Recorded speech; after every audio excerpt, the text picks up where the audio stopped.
एक पानी का जहाज बंदरगाह से आगे बढ़ा।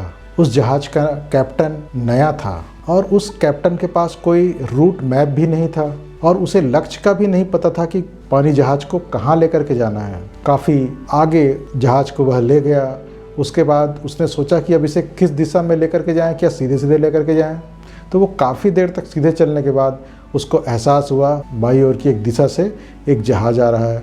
तो उसे लगा कि मैं बहुत देर तक आगे चल चुका हूँ लेकिन मुझे कोई मंजिल नहीं मिला। तो ये जहाज़ इस दिशा से आ रहा है तो ज़रूर इस दिशा में कोई अच्छी मंजिल होगी। तो वो उस दिशा में जहाज़ को मोड़ देता है और काफ़ी आगे फिर चला जाता है। फिर काफ़ी आगे जाने के बाद उसको लगता है कि यहाँ पर तो कुछ ऐसा विशेष दिखाई नहीं दे रहा है। फिर एक अन्य दिशा से 2-3 जहाज़ आते हुए दिखाई देते हैं। तो सोचता है कि ज़रूर उस तरफ ज़्यादा महत्वपूर्ण कोई चीज़ है, तो अपने जहाज़ को वो उस दिशा में मोड़ देता है। फिर काफ़ी आगे चले जाते हैं। फिर उसको ऐसा लगता है कि शायद मैं गलत दिशा में आ गया। उसे एक अन्य दिशा से 5-6 जहाज़ आते हुए दिखाई देता है, तो वो उसी दिशा में जहाज़ को मोड़ देता है। फिर काफ़ी आगे चला जाता है। इस प्रकार से वह दूसरे जहाज़ों को देख देख कर अपने जहाज़ की दिशा मोड़ता गया। काफ़ी दिनों के बाद उसको एहसास हुआ कि हम उसी बंदरगाह पर वापस आ गए हैं जहां से हमने चलना आरंभ किया था। मतलब इतने दिनों का समय, इतने दिनों का खर्च और उनकी ऊर्जा सब व्यर्थ गई। वो उसी बंदरगाह में कुछ दिनों के बाद वापस आ गए बिना कुछ काम किए, बिना किसी उपलब्धियों के। हम इस असफलता का अगर विश्लेषण करें कि क्यों ऐसा हुआ तो हमको पता चलेगा कि पहली बात तो कैप्टन के पास कोई लक्ष्य नहीं था कि जाना कहाँ है, न ही उसके पास कोई रूट मैप था। तो ऐसे ही लक्ष्यहीन जीवन की दशा हो जाती है। अगर किसी भी व्यक्ति के पास कोई लक्ष्य ना हो, कोई रूट मैप ना हो, तो वह सिर्फ समय वेस्ट करता है और अंत में पता चलता है कि उसके हाथ कुछ आया ही नहीं। जैसे कि हम विद्यार्थियों को देखते हैं। आज हम देखते हैं कि विद्यार्थी लगभग बिना लक्ष्य के कार्य करते हैं।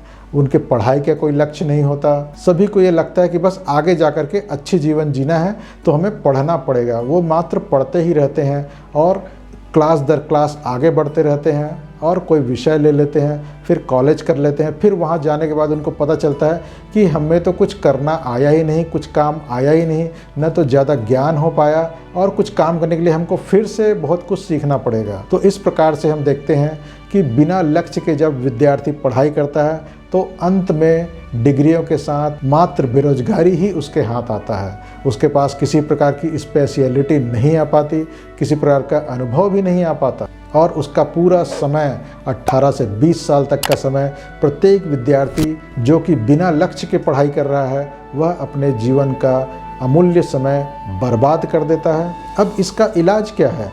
इसका इलाज यही है कि विद्यार्थी को शुरू से ही पता होना चाहिए कि मेरा लक्ष्य क्या है।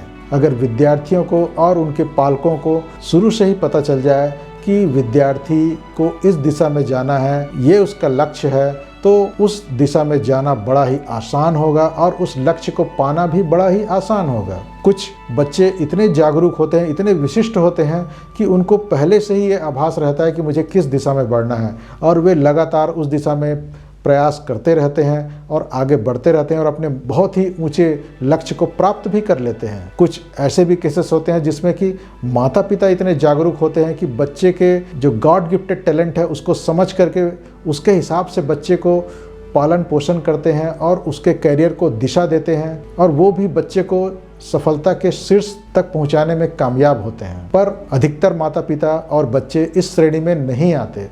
उनको पता नहीं चल पाता कि उस बच्चे के लिए सर्वश्रेष्ठ कैरियर क्या हो सकता है। तो फिर ऐसे माता पिता क्या करें? ऐसे माता पिता को अपने बच्चे के लिए सर्वश्रेष्ठ लक्ष्य की प्राप्ति के लिए किसी प्रोफेशनल कैरियर काउंसलर की मदद लेनी चाहिए। प्रोफेशनल कैरियर काउंसलर जो कि गिफ्ट टेस्ट के द्वारा बच्चे के जन्मजात प्रतिभाओं को बता सकते हैं। बच्चे में क्या क्या स्ट्रेंथ है, क्या क्या वीकनेसेस हैं, इसके बारे में आपको बता सकते हैं और उसको किस सब्जेक्ट में और किस कैरियर के फील्ड में अत्यधिक सफलता मिलने वाली है उसके बारे में ही बता सकते हैं।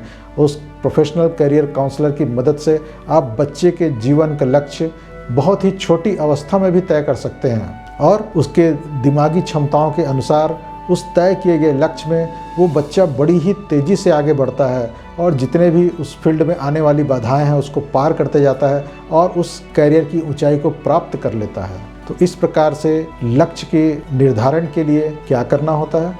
इस प्रकार के लक्ष्य का निर्धारण के लिए गिफ्ट टेस्ट होता है। गिफ्ट टेस्ट जिसमें कि बच्चे के फिंगरप्रिंट के माध्यम से बच्चे के ब्रेन में क्या क्या प्रतिभाएं हैं उसके बारे में कंप्यूटराइज्ड एनालिसिस के द्वारा, साइंटिफिक मेथड के द्वारा पता किया जाता है कि बच्चे के दिमाग में कौन कौन सी प्रतिभाएं सोई हुई हैं, कौन कौन सी प्रतिभाओं का वह अधिकतम इस्तेमाल कर सकता है और उस प्रतिभा के अनुरूप अगर कैरियर को वो चयन कर लेता है तो वह दिमाग उसको उस दिशा में बहुत ज़्यादा सहयोग करता है और वह बच्चा इस प्रकार से काम करता है जैसे कि वह कोई काम कर ही ना रहा हो। एक नेचुरल फ्लो में बच्चे का कार्य होता है। जैसे कि हम बात करें सचिन तेंदुलकर, जो कि गॉड गिफ्टेड टैलेंट का उसने इस्तेमाल किया और इतना आगे कैरियर में बढ़ा। वैसे ही लता मंगेशकर, वैसे ही मार्क जुकरबर्ग, बिल गेट्स, इन्होंने अपने गॉड गिफ्टेड टैलेंट को पहचान लिया और उसके अनुरूप अपना कैरियर बनाया और इतनी ऊंचाइयां प्राप्त की कि आज हम उनके नाम को लेकर भी गर्व महसूस करते हैं। अगर आप चाहते हैं कि आपका बच्चा भी इस प्रकार के कैरियर को चयन करें कि वह सफलता के शीर्ष पर पहुंच जाए और उसके नाम को लेकर आप गर्व महसूस करें, तो आप अपने बच्चे का गिफ्ट कैरियर काउंसलिंग अवश्य करवाएं। आपको नीचे डिस्क्रिप्शन बॉक्स में सर्टिफाइड गिफ्ट काउंसलर का कॉन्टैक्ट नंबर दिया हुआ है, जिससे आप संपर्क करके बच्चे के सर्वश्रेष्ठ भविष्य का अभी से निर्धारण कर सकते हैं और बच्चे के बहुमूल्य समय को नष्ट होने से बचा सकते हैं। अब ये भी प्रश्न आता है कि बच्चे का अगर हमने अभी से लक्ष्य निर्धारित कर दिया तो क्या क्या फ़ायदा होगा? सबसे पहला तो समय बीतने के साथ वह लक्ष्य बच्चे को अवश्य प्राप्त हो जाएगा। दूसरा यह कि बच्चे को पहले ही पता होगा कि मुझे कौन सा विषय लेना है जिससे कि मैं उस लक्ष्य तक पहुंचूंगा। ये विषय चयन की दुविधा भी समाप्त हो जाती है। मित्रों, मार्केट में ऐसी अनेक पत्रिकाएं मौजूद है हर फील्ड की कि जिसको अगर बच्चा पढ़े तो उस फील्ड के बारे में उसको लेटेस्ट नॉलेज होगा और वह इतना अधिक नॉलेज से भरपूर हो जाएगा कि परीक्षा में जब वह उत्तर लिखेगा तो इतनी अधिक गुणवत्ता उसमें होगी कि उसको मैक्सिमम मार्क्स मिलेंगे, वह इंटरव्यू में अच्छे से बता पाएगा। तो इस प्रकार के हजारों लाखों पत्र पत्रिकाओं में से वह अपने लक्ष्य के अनुरूप पत्र पत्रिकाओं का चयन करेगा और उसको पढ़ करके वह अपने मार्क्स को भी आउटस्टैंडिंग लाना शुरू कर देगा और हर कंपटीशन में वह आगे ही दिखाई देगा। मित्रों, इंटरनेट में सूचनाओं की बाढ़ है, वैसे ही यूट्यूब में भी असंख्य चैनल हैं, लेकिन उसमें से हमारे काम का चैनल कौन सा है, ये उस बच्चे को अवश्य पता चल जाता है जिसका कि लक्ष्य पहले से तय हो।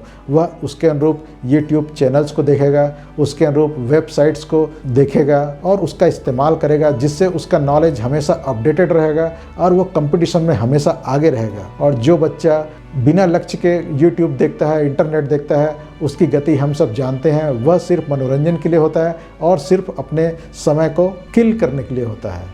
बहुत सारे सब्जेक्ट बच्चे को पढ़ने रहते हैं, लेकिन किस विषय को गहराई से पढ़ना है और किन विषयों को मात्र अच्छे नंबर ला करके पास करना है, यह लक्ष्य आधारित जो बच्चे होते हैं, जिनका लक्ष्य तय होता है, वे बच्चे अच्छे से समझते हैं और उसके अनुरूप तैयारी करके अपने कैरियर में बड़ी ही तेज़ी से आगे बढ़ते हैं। कोई भी व्यक्ति हर विषय का मास्टर नहीं बन सकता, लेकिन जिस बच्चे का लक्ष्य निर्धारित होता है तो वह लक्ष्य से संबंधित विषय पर अधिकाधिक पुस्तकें पढ़ करके अपने विषय का मास्टर बन जाता है और वह लक्ष्य उसके और भी नज़दीक आ जाता है।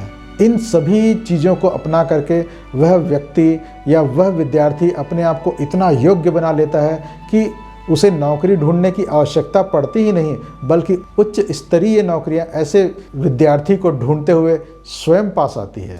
बड़ी बड़ी कंपनियां इस प्रकार के नॉलेजेबल व्यक्ति को अपने साथ लेने के लिए कितना भी धन खर्च करने को तैयार रहती है।